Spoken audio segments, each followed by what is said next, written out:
ဒီတောင်စိမ့်မှာလွယ်ထားတဲ့ကိုဝင်ကိုဒါမှခီးမဆိုင်နိုင်တော့ဘဲနဲ့အန်ဒီအများဆုံးနေရာကိုရွေးချယ်သွားလာနေပါတယ်။မဆောက်လာတဲ့ကြောက်ကဘာဇွန်ကြီးရဲ့အဆက်ကိုခက်မြန်မြန်ရှောက်လန်းသွားနေတာမလို့သူမရဲ့ခြေလမ်းတိုင်းကတကယ်ကိုအသေးရစရာကောင်းပြီးတော့တစ်ချက်မှတော့အသက်ကိုပေးဆက်လိုက်ရမှာပါ။အခုတော့မြင့်ဆုံးနေရာကိုတောင်စိမ့်မှဘာကြောင့်တက်သွားရတာလဲ။အဖြေကတော့ရှင်းပါတယ်။သူ့ဘိုက်ထဲကမမွေးဖွားလာတဲ့ရင်သွေးလေးကိုကာကွယ်ဖို့ပဲဖြစ်ပါတယ်။ချော်ကြလို့မတက်ခြေလမ်းနေနဲ့ကြောက်ကဘာရဲ့အဆုံးစွန်ကိုရောက်လာတဲ့အခါတောင်စိမ့်မရဲ့ပူပန်နေတဲ့မျက်လုံးတွေကအောက်ဘက်ကိုတစ်ချက်ကြည့်လိုက်ပါတယ်။သူမနောက်ကိုတရွေ့ရွေ့လိုက်လာနေတဲ့ရန်သူကသူမနီးတို့တောင်ထိပ်ကိုရောက်ရှိလာခဲ့ပါပြီ။ကြီးမားထွားချိုင်းတဲ့ကိုလုံးနဲ့ဝဝင်နဲ့ရောင်ကြီးကအစာအတွက်ဆိုရင်တော့သူမကိုအလက်မပေးဘဲနဲ့အမဲဖြတ်တော့မယ်ဆိုတာတောင်စိမ့်မသိလိုက်ပါတယ်။အန်နာရီခတိုက်ရဲ့ရေခဲလွင်ပြင်ဒေသမှာတောင်စိမ့်နဲ့ဝဝင်တွေ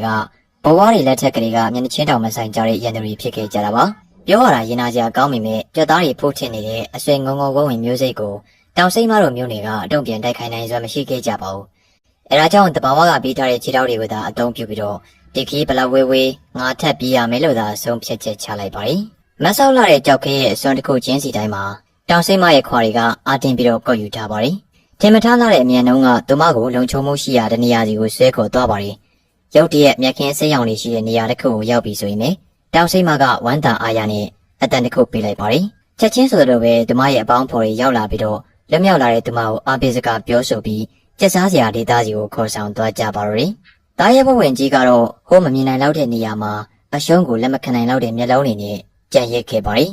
။တစ်ဖက်မှာတော့တခြားတောင်တစ်လုံးရဲ့အစွန်းတစ်ဖက်မှာလက်တံပြောင်တဲ့တောင်စိတ်ထီးကြီးတွေက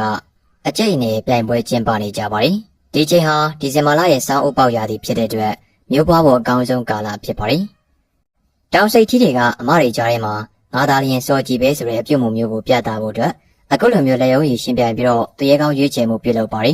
။များသောအားဖြင့်အမတကောင်ကိုအပြိုင်ချစ်မိသွားတဲ့တောင်စိမ့်နှစ်ကောင်ကအခုလိုမျိုးအန်ရည်များတဲ့အချစ်တိုက်ပွဲမျိုးဆင်နွှဲကြပါရီ။တောင်စိမ့်မတွေကလည်းတွေးတန်ရဲရဲနဲ့တိုက်ခိုင်နိုင်ယူနိုင်တဲ့အထီးကိုသာမိလိုက်ခွင့်ပေးပြီးချင်းမြောက်ကြပါရီ။ဒီလိုနဲ့အညူအောင်ဖွင့်ဖွင့်ထွားထွားတောင်စိမ့်ထီးနှစ်ကောင်ကတရောင်လုံးကိုခြေအားနှံ့တဲ့အထိဂျိုရင်းပြိုင်ခွင့်နေကြပါပြီ။ဘာမှအာရုံမစိုက်နိုင်တော့ဘဲနဲ့ပြိုင်ဘက်ကိုပဲအပြင်းထန်ခုခံနေရတာကြောင့်သူတို့ကမဆောက်လာတဲ့တောင်ရဲ့ရှောစောက်ထိရွေးလာပြီးတော့ရုတ်တရက်ဆိုလိုပဲစိတ်ကြီးတစ်ကောင်ကတတိုင်းကောက်ကွယ်ပြုတ်ကျသွားပါရီ။အနိုင်ရစိတ်ကြီးကလည်းအလုံးမပေးဘဲနဲ့နောက်ကနေအားနဲ့ပြေးလိုက်လာပြီးတော့မျိုးနယ်စုရှိကိုရောက်လာတဲ့အခါမှာသူတာလျင်သူရဲကောင်းဖြစ်ကြောင်းကြေညာလိုက်ပါရီ။အနိုင်ရရဲ့တောင်စိတ်ကြီးကမျိုးနယ်တစ်ခုလုံးကိုခေါင်းဆောင်လုပ်ပြီးစောက်ရှောက်ခွင့်ရပါရီ။တောင်စိတ်တွေဘယ်ကိုသွားမယ်ဘယ်ချိန်ကျက်စားပြီးတော့ဘယ်ချိန်ဘယ်နေရာမှာအနားယူနိုင်လဲဆိုတာကိုပါအမိန်ပေးပြီးတော့အုပ်ချုပ်ပိုင်ခွင့်ရှိသွားတာပါ။နှစ်သက်ရာစိတ်ပြိုမာလေးကိုလည်းလက်ထပ်ခွင့်ရတယ်လို့ဒီနှစ်ပတ်လုံးဖေးလူသားလေးကိုလည်းမွေးထုတ်ခွင့်ရပါသေးတယ်။ပြီးရင်တော့ရန်သူတွေလှုပ်ကင်းသွားတဲ့လမ်းကြောင်းမှာသူတို့ကအစုံမရှိတဲ့တောင်ကဘာတွေကိုတက်ပြီးအစာရှာဖို့ခရီးဆက်ကြပါရီ။ဒီတောင်စိတ်တွေမှာတဘာဝကပေးထားတဲ့ထုထဲပြီးနူးညံ့တဲ့အမွေးအင်ကြီးရှိပါရီ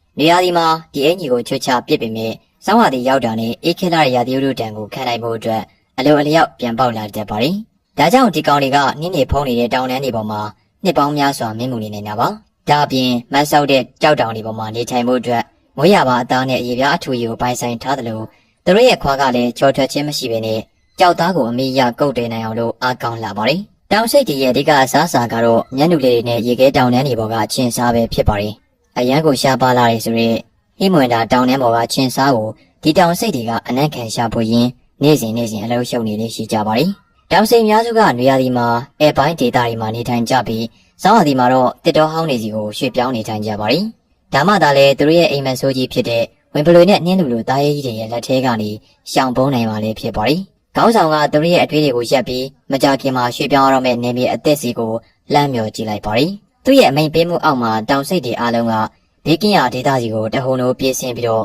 ခရီးဆက်ကြပါပြီ။ဒီတောင်တန်းတွေတရှိနေတဲ့ရွေးကတော့တောင်စိတ်မျိုးနယ်ကထာဝရရပ်တည်နိုင်မယ်လို့မျှော်လင့်မိပါရီ။ဒါမဲ့လည်းတဘာဝရဲ့ဒီလိုစိတ်ဝင်စားဖွယ်မျိုးနယ်စုတွေကိုလူသားတွေကပဲအန္တရာယ်ပြုနေကြပါရီ။နှစ်စဉ်တောင်စိတ်အကောင်ကြီးရာချီကလူသားတွေရဲ့အမွှေးနဲ့အရေပြားရလုံမှုအောက်မှာတပ်ဖြတ်ခံနေရပြီးအခုဆိုရင်တော့အကောင်ကြီးရောကြလာနေပြီပဲဖြစ်ပါရီ။ဒါအပြင်ကျက်စားရဒေတာပျောက်ဆုံးခြင်း